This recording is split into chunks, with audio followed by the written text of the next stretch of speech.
So, does your mental chatter really bother you on stage? Do you feel like you can never focus? Like you're never really present on stage and you just really get in your own head and you're just kind of sick of it? Not only because you don't play your best, but also because it's annoying to have the thing that you're working toward not work out when it comes down to it, when you're under pressure. These are the three things I come back to. The first is my physicality. My body plays my instrument. My body plays my flute. My mind cannot make a sound on the flute. So if I'm going to affect change in my flute playing, or this goes for anybody playing any instrument, if you're going to affect change in your playing, you have to change physically. So I want to make sure that I am set up so that my body is feeling aligned and in the place that it feels best to play. That can be physically, also emotionally, and this can be a physical touch point space that you create, that you feel for when your mind wanders and you're like, oh, I have to come back to something. That's really helpful. So that's number one, is having a physical space that's conducive and works best for you when you're performing, because sometimes as our mind wanders, our physicality kind of goes all over the place. Now, the second part of this I developed after talking to Dr. Robert Duke after a class I had with him at the University of Texas at Austin. He is the author of Intelligent Music Teaching, and it is an amazing book if you're a teacher or if you're just practicing and literally teaching yourself.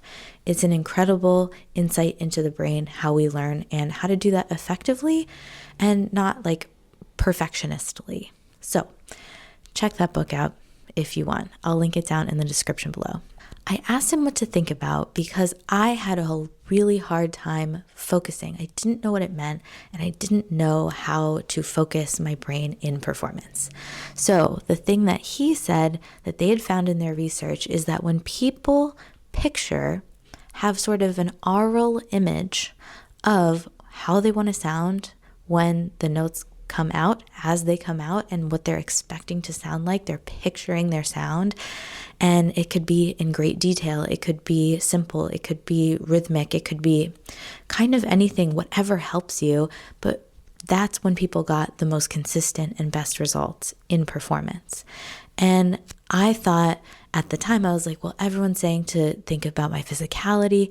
How am I supposed to do both? Well, let me tell you, my brain is really overactive. It can handle both, right? So if I want to occupy the conscious mind, the one saying, oh my gosh, you haven't messed up yet.